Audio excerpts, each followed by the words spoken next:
Good morning friends.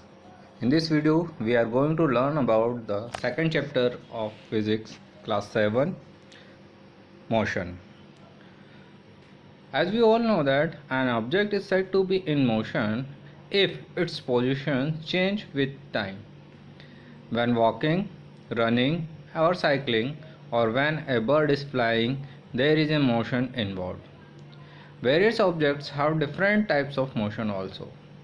They can be classified into translatory motions, circular motions and oscillatory motions. Motion of an object can also be classified as periodic and non-periodic. If an object travels equal distance in equal time, its motion is said to be uniform.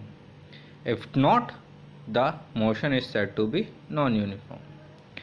A physical quantity used to distinguish between uniform and non-uniform motion is called average speed. So, in this video, we are going to cover the part about the motion and types of motions. So, we all know that, for example, we take the tree, house, electric poles, they all are said to be in rest, whereas car, buses and other vehicles moving on the road are said to be in motion.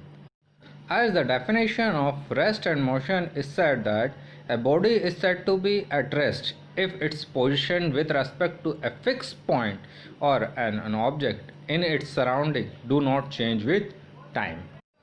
And a body is said to be in motion if its position with respect to a fixed point or an object in its surrounding keep changing with time. To understand this, we should go with an example. When you travel in a bus, your body also moves in the same direction and at the same speed as that of the bus. But if you look outside the bus, you can see that the position of your body keep changing with respect to the object such as tree and the houses by the side of the roads. This shows that your body is in motion with respect to the trees and other fixed object outside the bus. This shows the motion is relative. When two bodies are in motion, the change of position of one body with respect to the other bodies depend on two factors. They are speed and the direction of motion. So there are different types of motion are also, which can be classified into different types of motion. They are translatory motions, rotatory motion, oscillatory motions, random motions, repetitive motion, uniform and non-uniform motions, etc. So we should going to start with the translatory motion. There are three categories in this type of translatory motion. They are rectilinear motion, curvilinear motion and circular motion. First of all, we try to understand what the meaning of translatory motion. If an object moves in such a way that every part of the object moves through the same distance in the same time interval, then the object is said to be in translatory motion. Or in simple words, we can say that the whole objects move at the same time and in the same direction, then it is said to be a translatory motion. There are two types of translatory motion. They are rectilinears and curvilinears.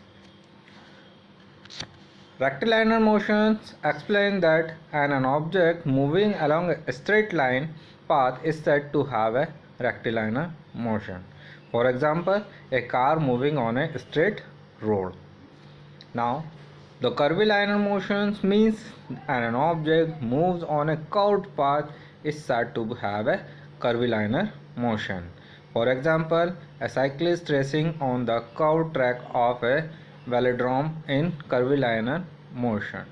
Or we can say that the earth is moving around the sun. Circular motion. Circular motion is also a special case of curvilinear motion, whereas the object moves around a fixed point in a circular path. In this case, the distance of object from the fixed point always remains the same, which means the motion of a child sitting on a merry-go-round or a giant wheel and whirling around the hammer tied to the chain before throwing it are examples of circular motion. Now, the rotatory motion. When an object rotates or spins about its own axis, then it is said to be as a rotatory motion. In rotatory motion, all parts of the object do not move through the same distance in the same interval of time. The part away from the axis moves through a greater distance than the part near the axis. The wheel of moving car, a moving fan, a spinning top, the motion of potter's wheel, and the motion of the hands of a clock are some examples of rotatory motion.